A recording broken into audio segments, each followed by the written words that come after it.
Brought to you by Vigor, co-powered by Sensodyne and Vimal. ಬಾಯಲ್ಲಿ ಹೇಳಿ ಕೇಸರಿ. Associate sponsor UltraTech cement.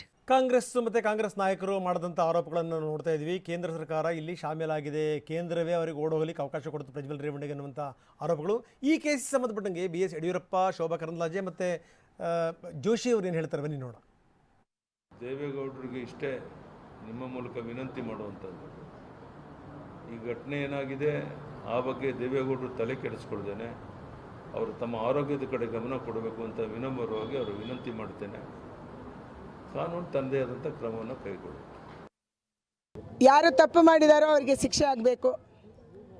ಯಾರೇ ಮಹಿಳೆಯರ ಮೇಲೆ ದೌರ್ಜನ್ಯ ಮಾಡಲಿ, ಅತ್ಯಾಚಾರ ಮಾಡಲಿ, ಕಾನೂನಿನಂತೆ ಅವರಿಗೆ ಉಗ್ರವಾದಂಥ ಶಿಕ್ಷೆ ಆಗಬೇಕು ಅನ್ನುವಂಥದ್ದನ್ನು ಭಾರತೀಯ ಜನತಾ ಪಾರ್ಟಿ ಬಯಸ್ತಾ ಇದೆ. ನಾವು ಕಾನೂನಿನ ಜೊತೆಗಿದ್ದೀವಿ. ಕಾನೂನಿನ ರೀತಿಯಲ್ಲಿ, ನೆಲದ ಕಾನೂನಿನ ರೀತಿಯಲ್ಲಿ ಅವರಿಗೆ ಯಾವ ಶಿಕ್ಷೆಯನ್ನು ಕೊಡೋಕ್ಕೆ ಸಾಧ್ಯನೋ ಆ ಶಿಕ್ಷೆಯನ್ನು ಕೊಡಬೇಕು. ಮತ್ತು ಸರ್ಕಾರ ಇದರಲ್ಲಿ ಯಾವುದೇ ರೀತಿಯ ಮೀನಾಮೇಷವನ್ನು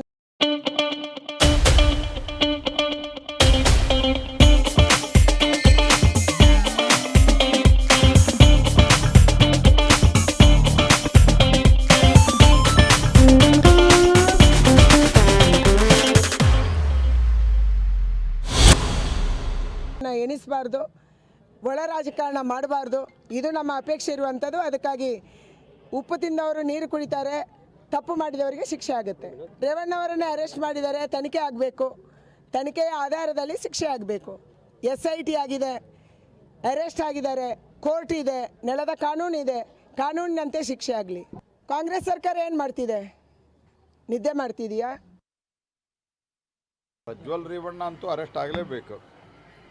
ಪ್ರಜ್ವಲ್ ರೇವಣ್ಣ ಅರೆಸ್ಟ್ ಆಗಬೇಕು. ಪ್ರಜ್ವಲ್ ರೇವಣ್ಣ ಅವ್ರನ್ನ ಸರಿಯಾದ ತನಿಖೆಗೆ ಗುರುಪಡಿಸಬೇಕು. ಯಾಕಂದರೆ ಹಲವಾರು ಮಹಿಳೆಯರು ಕಂಪ್ಲೇಂಟ್ ಕೊಟ್ಟಿದ್ದಾರೆ, ರಾಷ್ಟ್ರೀಯ ಮಹಿಳಾ ಆಯೋಗಕ್ಕೆ ಪತ್ರ ಬರೆದಿದ್ದಾರೆ. ಇವೆಲ್ಲ ಸಂಗತಿಯನ್ನು ನೋಡಿದ್ರೆ ಪ್ರಜ್ವಲ್ ರೇವಣ್ಣ ಅರೆಸ್ಟ್ ಆಗಲೇಬೇಕು. ಅದ್ರ ಬಗ್ಗೆ ಏನು ಪ್ರಶ್ನೆನೇ ಇಲ್ಲ. I am very clear. ನಮ್ಮ ಪಾರ್ಟಿನೂ ಕ್ಲಿಯರ್ ಇದೆ. ಏನು ಕ್ರಮ ತೆಗೆದುಕೊಳ್ಳೋ ಸರ್ಕಾರ ಮತ್ತು SIT ಸೂಕ್ತವಾದಂಥ ಕ್ರಮವನ್ನು ಕೈಗೊಳ್ಳಬೇಕು. ಪ್ರಜ್ವಲ್ ವಿಚಾರಕ್ಕೆ ಸಂಬಂಧಪಟ್ಟಂಗೆ ಕಾಂಗ್ರೆಸ್ ನಾಯಕರು ಏನು ಹೇಳಿದ್ರು, BJP ನಾಯಕರು ಏನು ಹೇಳಿದ್ರು, ಅದೆಲ್ಲವನ್ನೂ ಕೂಡ ನಾವು ತೋರಿಸಿದ್ವಿ ನಿಮಗೆ. ಇದೆಲ್ಲರ ಜೊತೆಗೆ ಅಶೋಕ್ ಮಾತಾಡಿದ್ದಾರೆ. ಅಶೋಕ್ ಪ್ರಜ್ವಲ್ ರೇವಣ್ಣರನ್ನ ಉಚ್ಚಾಟನೆ ಮಾಡ್ತೀವಿ ಅಂತ, ಬಹುಶಃ ಏನು ಅಂತಂದರೆ ಉಚ್ಚಾಟನೆ ಮಾಡಿಸ್ತೀವಿ ಅಂತ ಹೇಳಬೇಕಂದ್ರೆ ಇವರು ಪ್ರಜ್ವಲ್ ರೇವಣ್ಣ ಗೆದ್ದರೆ ಅವ್ರ ವಿರುದ್ಧ ಕ್ರಮ ಕೈಗೊಳ್ತೀವಿ, ಯಾಕಂದರೆ NDA ಮಿತ್ರ ಪಕ್ಷ, ಹೀಗಾಗಿ ಆ ಕ್ರಮಕ್ಕೆ ಮುಂದಾಗ್ತೀವಿ ಅನ್ನುವಂಥ ಧಾಟಿನಲ್ಲಿ ಅಶೋಕ್ ಹೇಳಿರಬೇಕು. ಹಾಸನ ಲೋಕಸಭಾ ಕ್ಷೇತ್ರದ ಮೈತ್ರಿ ಅಭ್ಯರ್ಥಿ ಪ್ರಜ್ವಲ್.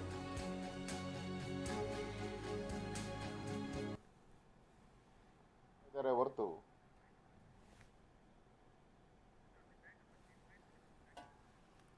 ಸೊ ಪ್ರಜ್ವಲ್ ರೇವಣ್ಣವ್ರನ್ನ ಉಚ್ಚಾಟನೆ ಮಾಡಲಾಗುತ್ತೆ, ಅಂದರೆ ಮಾಡಿಸ್ತೀವಿ ಅನ್ನುವಂಥ ಮಾತು. ಪ್ರಜ್ವಲ್ ಗೆದ್ದರೆ ಅವ್ರ ವಿರುದ್ಧ ಕ್ರಮ ಕೂಡ ಕೈಗೊಳ್ತೀವಿ. ಒಂದು ಲೆಕ್ಕದಲ್ಲಿ ಏನಂದರೆ NDA ಅಂಗಪಕ್ಷ JDS, ಹೀಗಾಗಿ ಅವ್ರ ವಿರುದ್ಧ ನಾವು ಕ್ರಮ ಜರುಗಿಸ್ತೀವಿ, ಗೆದ್ದರೂ ಕೂಡ ಅವ್ರನ್ನ ಬಿಡಲ್ಲ ಅಂತ ಅಶೋಕ್ ಏನು ಹೇಳಿದ್ರು ಬನ್ನಿ ನೋಡೋಣ. ನಾವು ಈಗಾಗಲೇ ಸ್ಪಷ್ಟ ಮಾಡಿದ್ದೀನಿ, ಅವರು ಎಲೆಕ್ಟ್ ಆಗಿರೋದು JDS ಮತ್ತು ಕಾಂಗ್ರೆಸ್ಸಿನ ಮೈತ್ರಿಯ ಅಭ್ಯರ್ಥಿಯಾಗಿ ಇನ್ನೂ 1 ತಿಂಗಳ ಕಾಲ ಅದೇ ಅಭ್ಯರ್ಥಿಯಾಗಿ ಗೆದ್ದಿದ್ದಾರೆ. ಆದ್ದರಿಂದ ನಾವು ಈಗ ಹೊಸದಾಗಿ ಅವ್ರ ಜೊತೆ ಸಂಬಂಧ ಅಂದರೆ ಒಂದು ರೀತಿ ಹೊಂದಾಣಿಕೆ ಆಗಿದೆ. JDS ಮತ್ತು BJP ಲೋಕಸಭಾ ಚುನಾವಣೆಗೆ ಸಂಬಂಧಪಟ್ಟಂತೆ ಈಗ ನಾವು ಟಿಕೆಟ್ ಕೊಟ್ಟಿದ್ದೀರಿ. ಟಿಕೆಟ್ ಕೊಟ್ಟ ಮೇಲೆ ಚುನಾವಣೆ ನಡೆದಿದೆ, ರಿಸಲ್ಟ್ಗೆ ವೆಯ್ಟ್ ಮಾಡ್ತಾ ಇದ್ದೀರಿ. ಈಗಾಗಲೇ JDS ಅವ್ರನ್ನ ಸಸ್ಪೆಂಡ್ ಮಾಡಿದ್ದಾರೆ. ಗೆದ್ದ ಮೇಲೆ ಏನು ಅನ್ನೋದು ಕಾನೂನಾತ್ಮಕವಾಗಿ, ಯಾಕಂದರೆ ಲೀಗಲ್ಲಾಗಿ ಅವರು NDAಗೆ ಬರ್ತಾರಾ, JDS ಬರ್ತಾರಾ, ಇದೆಲ್ಲ ಲೀಗಲ್ಲಾಗಿ ಪ್ರಶ್ನೆ ಬರುತ್ತೆ.